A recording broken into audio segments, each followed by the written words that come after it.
کی نماز اور خطبے کے متعلق احکامات، آداب اور مسائل کو ہم نے سنا۔ اب یہاں سے نماز عیدین کے مسائل بتائے جا رہے ہیں۔ پہلی چیز عیدین کی تعریف۔ عیدین کہتے کس کو ہیں؟ تو پہلی چیز یہ بتا رہے ہیں، عید کہتے ہیں خوشی کے دن کو۔ عید کس کو کہتے ہیں؟ خوشی کے دن کو عید کہا جاتا۔ اور عیدین سے دو عیدیں یعنی عید الفطر اور عید الاضحیٰ مراد ہے۔ عیدین جو کہہ رہے ہیں، ایک رہی تو عید کہیں گے سنگل، اور اس کی جب جمع ہو جاتی ہے تو کہیں گے عیدین، دو عیدیں۔ تو اس میں ایک ہے عید الفطر اور دوسری ہے عید الاضحیٰ۔ یہ دونوں دن اسلام میں عید اور خوشی کے دن ہیں، چونکہ ان میں اللہ تعالیٰ کے انعام بندوں پر عائد ہوتے ہیں، اسی لیے ان دونوں دنوں میں بطور شکر یہ 2 رکعت نماز پڑھنا واجب ہے۔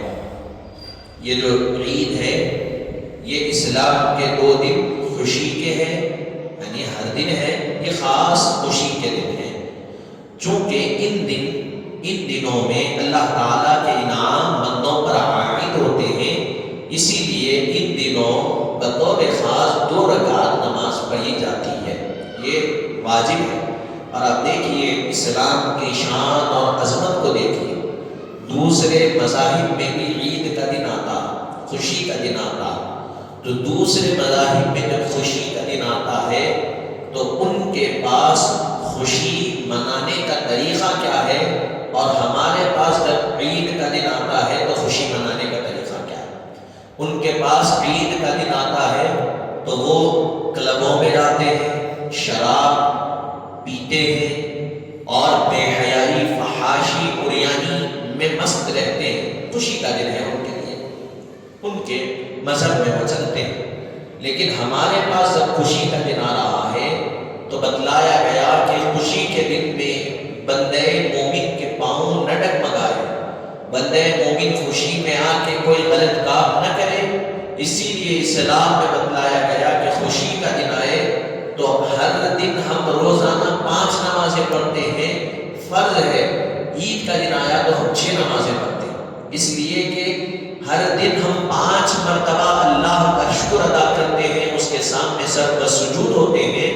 اور عید کا دن آ جائے تو ایک اور مرتبہ اضافہ ایکسٹرا ہم اس کی بارگاہ میں سر کو جھکاتے ہیں، شکر ادا کرتے ہیں کہ مولا تو نے ہمیں یہ خوشی کا دن عطا فرمایا۔ یہ اسلام کی تعلیمات، یعنی اسلام اپنے ماننے والوں کی خوشی کے دن میں دستگیری کرتا ہے، غم کے دنوں میں بھی رہبری فرماتا۔ یہ اسلام کی خوبصورتی۔ اب دوسری چیز بتلا رہے ہیں، عید الفطر اس عید کا نام ہے جو ماہ رمضان المبارک کے اختتام پر غرہ شوال کو ہوتی ہے، جس میں نماز کے علاوہ صدقہ فطر بھی دیا جاتا ہے۔ 2 عیدیں بتائے، عید الفطر، عید الاضحیٰ۔ عید الفطر کس عید کو کہتے ہیں؟ جو ماہ رمضان کے ختم ہو جانے کے بعد غرہ شوال، غرہ یعنی پہلی شوال، پہلی شوال کو جو دن رہتا ہے اس دن کو عید کا دن کہا جاتا ہے۔ اس دن ہم نماز عید کے علاوہ صدقہ فطر ادا کرتے ہیں، یہ پہلی عید۔ دوسری ہے عید الاضحیٰ، یہ وہ عید ہے جو ماہ ذو الحج کی 10ویں تاریخ کو ہوتی ہے، جس میں نماز کے علاوہ قربانی بھی دی جاتی ہے۔ پہلی عید میں صدقہ دیتے ہیں نماز کے ساتھ، عید الاضحیٰ میں نماز کے ساتھ قربانی دی جاتی ہے۔ نماز عیدین کا حکم، اب اس کا حکم کیا ہے؟ تو یہ دونوں عیدوں کی نماز واجب ہے، اور انہی لوگوں پر واجب ہے جن پر جمعہ بھی واجب ہے۔ عیدین کی نماز کیا ہے؟ واجب ہے۔ کن پر واجب ہے؟ تو جن حضرات پر جمعہ واجب ہے ان پر عیدین واجب۔ اب جمعہ کس پر واجب ہے؟ عاقل ہو، بالغ ہو، مسلمان ہو، مقیم ہو، صحت مند ہو، یہ جو شرائط جمعہ کے بتائے گئے عید کے بھی وہی شرائط۔ اب نماز عید کے شرائط اب یہاں بتلا رہے ہیں۔ نماز عیدین کے شرائط وہی ہیں جو نماز جمعہ کے، مگر اتنا فرق ہے کہ نماز جمعہ میں خطبہ شرط ہے اور نماز عیدین میں سنت، اور جمعہ کا خطبہ نماز سے پہلے پڑھانا چاہیے اور عیدین کا خطبہ نماز کے بعد۔ جمعہ میں اذان و اقامت دونوں ہیں، بلکہ 2 اذانیں ہیں، اور عید میں نہ اذان ہے نہ اقامت ہے۔ یہ فرق عیدین میں اور جمعہ میں فرق کیا ہے؟ تو جمعہ کے جو شرائط ہے عید کے بھی وہی شرائط ہے، بس فرق اتنا ہے کہ جمعہ کے دن نماز سے پہلے خطبہ سنتے ہیں، عید کے دن نماز کے بعد خطبہ سنتے ہیں۔ جمعہ کے دن خطبہ سننا واجب، لازم، ضروری ہے، نماز کے اندر ہے خطبہ شامل۔ خطبہ شروع ہونے سے نماز ختم ہونے تک پورا ایک ہی وقت ہے۔ جس طرح نماز خاموشی سے ہم پڑھتے ہیں، توجہ کے ساتھ خطبہ بھی ویسے ہی سننا، جمعہ کا ہم جو سنتے ہوئے آئے۔ نماز عید کا خطبہ کیا ہے؟ سنت ہے۔ اگر عیدین میں خطبہ نہ پڑھا جائے تو نماز ہو جائے گی، ترک سنت کا گناہ اس کے حق میں آ جائے گا۔ نماز عید اگر پڑھ لی لیکن خطبہ نہیں دیے، نماز تو ہو جائے گی عید کی، لیکن سنت حضور کی جو سنت مبارکہ ہے اس کو چھوڑنے کا گناہ اس پر عائد ہوگا۔ تو اسی لیے عید کے دن بھی خطبہ سننا، وہ کتنی دیر ہوگا بھائی؟ بمشکل 15 منٹ 20 منٹ، ٹھیک۔ لیکن جمعہ کے لیے خطبہ ضروری ہے، جمعہ کے لیے خطبہ نہیں سنے تو پھر نماز میں مسئلہ۔ پھر اس کے بعد آگے بتلا رہے ہیں بخلاف جمعہ، اگر جمعہ میں خطبہ نہ پڑھا جائے تو نماز ہی نہیں ہوگی۔ خطبہ جمعہ کے دن نہیں پڑھے تو نماز نہیں ہوگی، لیکن عید کی نماز ہو جاتی ہے، لیکن ترک سنت کا گناہ اس کے حق میں آ جاتا ہے۔ یہ ذہن میں رکھنا، اسی لیے پڑھنا۔ اور جمعہ کا خطبہ پہلے پڑھتے، عید کا خطبہ بعد میں۔ اب اس میں بتا رہے اگر عیدین کا خطبہ نماز سے پہلے پڑھ لیں تو نماز ہو جائے گی، بخلاف جمعہ کے نماز نہ ہوگی۔ اب اس کے بعد آگے فرما رہے ہیں کہ جمعہ میں اذان اقامت دونوں ہوتی۔ جمعہ کے لیے پہلی اذان ہوتی، اردو بیان ہوتا، پھر امام وہ خطیب جب منبر پر بیٹھتے ہیں، جب دوسری اذان ہوتی ہے، پھر خطبہ ختم ہونے کے بعد اقامت ہوتی۔ لیکن عید کی نماز میں نہ پہلی اذان ہوگی، نہ دوسری اذان ہوگی، نہ اقامت ہوگی، صرف تکبیر کہی جائے گی، جو تکبیر تشریق کہتے ہیں وہ کہی جائے گی، اور عید کی نماز ہوگی بغیر اذان و اقامت۔ یہ فرق ہے عید میں اور جمعہ میں۔ تب بھی ایسے گاؤں جہاں صحت عید کی شرائط موجود نہ ہو تو عیدین کی نماز پڑھنا مکروہ تحریمی ہے، البتہ یہاں کے باشندے قریب تر مقام پر جا کر عید کی نماز ادا کر سکیں۔ کوئی ایک جگہ جو چھوٹی ہے، مسلمانوں کی آبادی کم ہے، اور جو شرائط گزشتہ بتائے گئے جمعہ کے درس میں کہ کیا کیا شرائط ہونا ہے جمعہ کے ہونے کے لیے، تو وہ شرائط میں سے کوئی شرط نہ پائی جائے تو ان کو چاہیے کہ وہ عید کی نماز ایسی جگہ پڑھے، گھر کے قریب یا تھوڑا سا فاصلے پر کہیں ایسی جگہ مسجد ہے جہاں پورے شرائط ادا ہو رہے ہیں، تو وہاں جا کے جمعہ پڑھنا، عید کی نماز اور جمعہ دونوں پڑھنا ان کے لیے۔ پھر اس کے بعد اگر ایسی جگہ پڑھ لے رہے جہاں پہ نہیں ہوتی تو وہ نماز کیا ہوگی؟ ان کے لیے مکروہ تحریمی ہوگی، یعنی اس لیے کہ صحت عید کی شرط جمعہ کی طرح مصر یا قصبے کا ہونا اور وہ گاؤں میں منقود ہے۔ تو یہ جو شرائط بتلائے گئے تھے اس کا پایا جانا ضروری ہے۔ عیدین کے آداب، عیدین کے آداب کیا؟ تو بتلا رہے ہیں عید کے حسب ذیل امور مسنونہ، عید کے حسب ذیل اب یہاں جو آ رہے ہیں وہ امور مسنون اور مستحب ہے، سنتیں بھی ہیں مستحب بھی۔ نمبر 1، اپنی آرائش کرانا، یعنی اصلاح بنوانا، ناخن کتروانا، یہ پہلی سنت، یعنی سر کے بالوں اور زیر ناف اور بغل وغیرہ کے جو بال ہوتے ہیں ان کی صفائی کرنا، ان کو صاف کرنا، ان کی اصلاح کرنا اور ناخن کاٹنا۔ یہ پھر اس کے بعد دوسری چیز بتا رہے ہیں غسل کرنا۔ عیدین کے لیے کیا ہے؟ غسل کرنا۔ جمعہ کے لیے بھی وہی بتلایا تیسری چیز ہے مسواک کرنا. یہ اس کے علاوہ ہے جو وضو میں کی جاتی ہے. وضو میں بھی مسواک کرتے ہیں لیکن وہ مسواک وضو کا ہے. عید کے دن خاص عید کے لیے بھی مسواک کرنا. پھر اس کے بعد ہے عیدگاہ کو جانے سے قبل. مسواک کب کرنا؟ عیدگاہ جب جاتے آپ نماز پڑھنے کے لیے اس سے پہلے کر لینا. نمبر 4 عمدہ سے عمدہ لباس جو موجود ہو پہننا. اچھے سے اچھا لباس پہننا. نمبر 5 خوشبو لگانا، عطر لگانا. نمبر 6 عید کے دن فجر کی نماز محلے کی مسجد میں پڑھنا. عید کے دن فجر کی نماز اپنے محلے کی مسجد میں پڑھنا. ہر دن پڑھنا چاہیے، بطور خاص عید کے دن بتلایا جا رہا. نمبر 7 عیدگاہ میں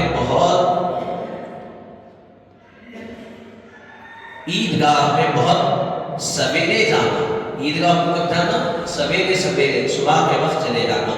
نمبر 8 عید الفطر میں عیدگاہ جانے سے پہلے صدقہ فطر دے دینا. جو صدقہ فطر جو نکالتے ہیں اس کی نسبت جو ہوگی ہم انشاءاللہ رمضان میں سنیں گے اس کو کتنا ہے، اب آگے بتلا رہے ہیں اس کو بھی. تو وہ صدقہ فطر عید کی نماز کو جب جاتے جبھی ادا کرتے ہوئے چلے جانا. عید الفطر میں پہلے کھجور یا کوئی میٹھی چیز کھا کر نماز کو جانا. عید کی نماز، عید الفطر یہ خاص. عید الفطر کی نماز کو جب جاتے یعنی رمضان کے بعد جو 1 شوال غرہ شوال کو ہوتی اس نماز کے لیے جاتے وقت کھجور کھانا یا کوئی میٹھی چیز کھا کے نماز کو جانا.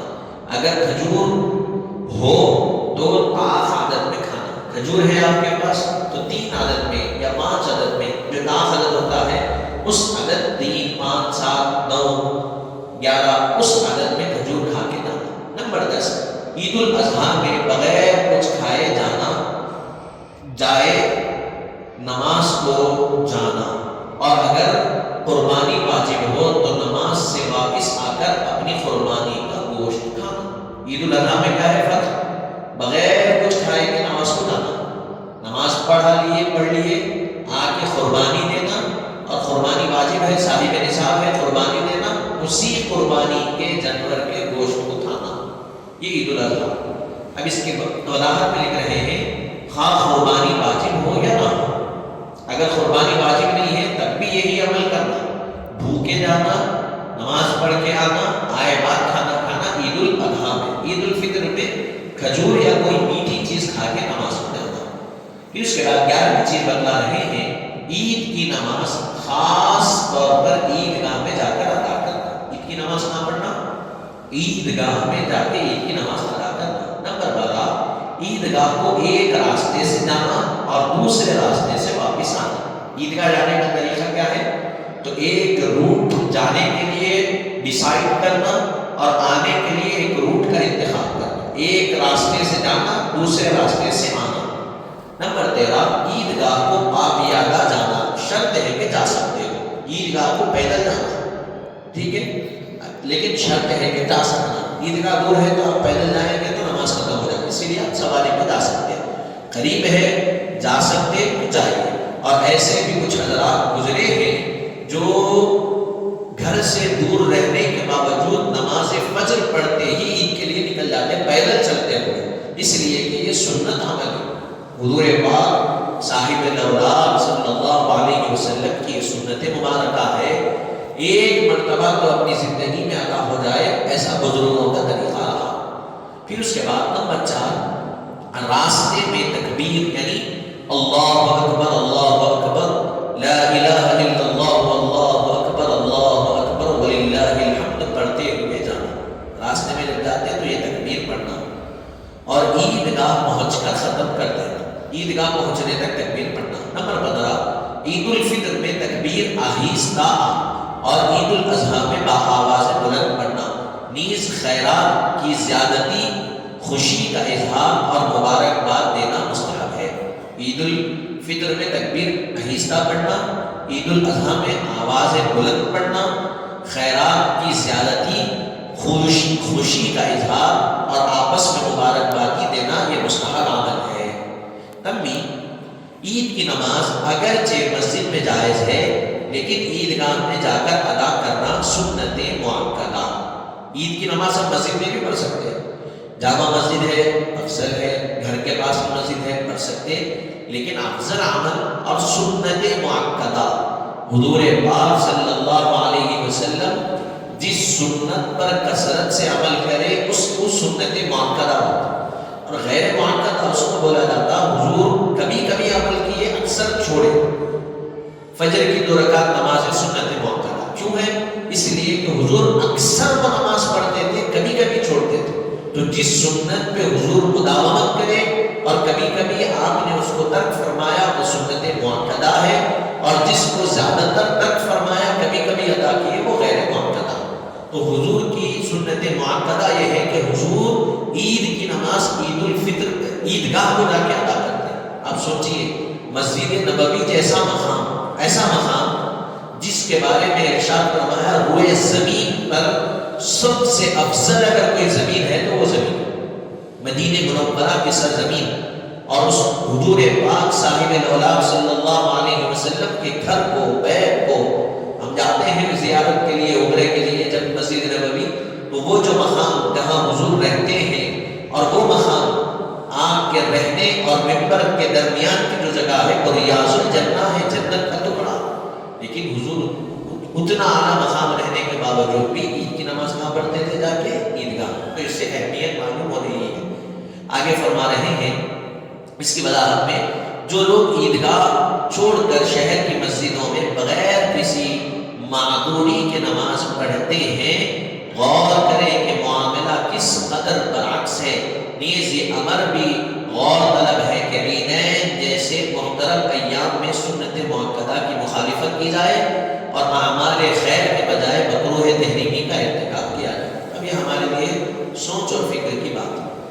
حضور حضرت نبی کریم صلی اللہ علیہ وآلہ وسلم نماز عید کے لیے عیدگاہ تشریف لے جاتے، اور مسجد نبوی میں باوجود اس فضیلت و شرف کے جو ازروع احادیث اس کو حاصل ہے، نماز عید ادا نہیں فرماتے۔ آپ سوچئے حضور پاک صلی اللہ علیہ وسلم عیدگاہ تشریف لے جاتے، حالانکہ مسجد نبوی کی فضیلت کیا ہے؟ اس میں ایک نماز پڑھنا 50,000 نمازوں کا ثواب۔ سوچئے کتنی فضیلت ہے اس مسجد کی، اللہ اللہ وہ فضیلت۔ اب اس کے بارے میں لکھ رہے ہیں کہ اتنی بڑی فضیلت والی مسجد ہے، اس کے باوجود حضور پاک صلی اللہ علیہ وسلم نماز عید کے لیے عیدگاہ تشریف لے جاتے۔ ہمیشہ آپ کا عمل یہی رہا، ہمیشہ حضور کا عمل مبارک کیا رہا؟ یہی رہا۔ البتہ ایک عید میں بارش کی وجہ سے عیدگاہ تشریف نہیں لے جا سکے، نہیں لے گئے۔ ایک مرتبہ عید ایسی ہوئی کہ مسجد نبوی میں ادا فرمائے، شدید بارش کی، عیدگاہ نہیں، اس کے علاوہ اکثر حضور عیدگاہ میں نماز ادا فرماتے۔ بس عید کی نماز عیدگاہ میں جا کر ادا کریں۔ عید کی نماز کہاں پڑھیں گے؟ عیدگاہ میں۔ اس میں اتباع سنت بھی ہے اور اظہار شوکت اسلام بھی ہے۔ اس میں حضور کی سنت کی اتباع بھی ہے، اور ایک جگہ مسلمان جمع ہونے کی وجہ سے اسلام کی شوکت کا، اس کی عظمت کا اظہار بھی ہو رہا ہے کہ دیکھو یہاں بادشاہ بھی آ رہا ہے، وزیر بھی آ رہا ہے، دنیا کا بڑے سے بڑا مقام رکھنے والا بھی آ رہا ہے، غریب سے غریب بھی آ رہا ہے، سب ایک کے بازو میں ایک ٹھہر کر کس کے سامنے سر کو جھکا رہے ہیں؟ اللہ کے سامنے۔ تو یہ اسلام بتا رہا کہ اسلام کی شان اور عظمت یہ ہے، اس عمل سے ظاہر ہو رہا ہے کہ نہ کوئی یہاں فقیر دیکھا جاتا ہے، نہ کوئی امیر دیکھا جاتا ہے۔ جب عبادت کے لیے ٹھہرتے ہیں تو کہا گیا ایک ہی صف میں کھڑے ہو گئے محمود ایاز، نہ کوئی بندہ رہا نہ کوئی بندہ نواز۔ ایک ہی صف میں محمود بادشاہ بھی آ گیا، اس کے غلام ایاز بھی آ گئے۔ فرمایا گیا نہ کوئی یہاں بندہ یعنی غلام رہا، بندہ نواز یعنی کوئی بادشاہ رہا، سب اور اقبل۔ تو یہ عید کا دن ہے، اس سے اسلام کی شان ظاہر ہو رہی ہے کہ اسلام یہ مطلب کسی کو اسلام اپنے قریب نہیں کرتا، تو دولت مند ہے، تو زیادہ زکات دینے والا ہے، تجھ سے اسلام کی مدد ہو رہی ہے تو قریب آ جا۔ نیپوٹزم اسلام میں نہیں ہے۔ اسلام میں یہ چیز نہیں ہے کہ تیرے پاس زیادہ پیسہ ہے تو عزیز، بلکہ اسلام میں بتلایا گیا سے نکالو، زکات کے طور پر غریبوں کی مدد کرو. یہ اسلام کی حقانیت اور اسلام کی شان اور شوکت ہماری فہم اور ہماری عقلوں سے ماورا. ہم کیا سمجھ سکتے ہیں اسلام کی حقانیت کو؟ تو حاضرین محترم، یہ نماز عیدین کے آداب بتلائے گئے. اب اس کے بعد بتلا رہے ہیں نماز عیدین کے اوقات. اب یہاں تک ہم یہ سن کر اپنی بات کو تمام کر دیں گے. 2-3 باتیں ہیں اس میں بس. نماز عیدین کے اوقات، عید کا وقت کیا ہے؟ عیدین کی نماز کا وقت کیا ہے؟ عیدین کی نماز کا وقت آفتاب کے ایک نیزہ بلند ہونے کے بعد شروع ہو جاتا ہے اور زوال آفتاب سے پہلے تک رہتا. یعنی سورج ایک نیزے کی اتنی بلندی پر جب آتا ہے تو عید کی نماز کا وقت شروع ہو گیا. اب اس کی وضاحت میں لکھ رہے ہیں یعنی اتنا بلند ہو کہ اس کی زردی جاتی رہے یا روشنی ایسی تیز ہو جائے کہ نظر نہ ٹھہر سکے. اتنی تیز روشنی ہو جاتا ہے کہ اس پہ نظر نہیں ٹھہر سکتا آدمی کی. اس کا پیلا پن جو صبح میں نکلتے وقت رہتا، وہ پیلا پن، زردی اس کی ختم ہو جانا، زرد پن، اور اس پہ نظر نہیں ٹکنا. اتنا جب تیز ہو گئی سورج کی شعاعیں اور روشنی تو عید کی نماز کا وقت شروع ہو گیا. اور ختم کب ہونا؟ اس کے بعد سے زوال آفتاب سے پہلے تک اس عید کی نماز کا وقت رہتا. اگر سلام پھیرنے سے پہلے زوال ہو جائے تو پھر عید کی نماز فاسد ہو جائے گی، یعنی واجب نہ رہے گی، نفل ہو جائے گی. زوال 12 بجے جو درمیان میں سورج آتا، اس کے بعد جیسے ہٹتا سورج کو ہوتا ہے زوال. جیسے ہٹا عید کی نماز کا وقت ختم، اور اس کے اندر عید کی نماز ادا کر لیتا. اگر نماز پڑھ رہے ہیں زوال ہو گیا، نماز آپ کی باطل ہو گئی. عید کی نماز باطل ہو گئی، وہ نماز نفل ہو جاتی ہے، واجب نماز نہیں رہتی. دوسری چیز بتلا رہے ہیں عیدین کی نماز کا وقت شروع ہو جانے کے بعد جلد پڑھ لینا مستحب ہے. عیدین کی نماز کا وقت شروع ہو گیا تو جلدی پڑھنا عیدین کی نماز کیا ہے؟ مستحب عمل ہے. مستحب یعنی مستحب اس کو کہتے ہیں کرنے پر ثواب ہے، نہیں کرنے پہ کچھ بھی. تو یہ اگر پڑھ لیں گے جلدی، مثلا عید الاضحیٰ، اس میں تو نمازیں جلدی ہوتی اس لیے کہ نماز ہوتی ہے قربانی دینا. عید الفطر کی نماز تھوڑا سا نہیں، وہ بھی زیادہ تاخیر سے نہیں، اور کہیں تاخیر سے ہوتی ہے تو اس لیے عوام جمع ہو سکے، اس لیے بھی تاخیر سے بعض جگہ رکھی جاتی ہے. تیسری اور آخری چیز بتلا رہے ہیں افضل یہ ہے کہ عید الاضحیٰ میں جلدی کرے اور عید الفطر میں تاخیر کرے. افضل عمل کیا ہے؟ عید الاضحیٰ بقر عید کی جو نماز ہے اس کو جلدی پڑھنا، اور عید الفطر یعنی رمضان کے عید کی نماز جو ہے اس کو تاخیر سے پڑھنا. یہ عمل افضل ہے. دونوں میں فرق رہتا، اس لیے کہ بقر عید کے بعد قربانی میں نہ رہتا، رمضان کی عید کے بعد تو کچھ بھی نہیں رہتا. تو اسی لیے اس کو یہ طریقہ بتلایا گیا. اب یہاں سے نماز عید کے رکعتیں اور تکبیرات کا طریقہ ہے. انشاءاللہ العزیز ہم اس کو کل سماعت کریں گے.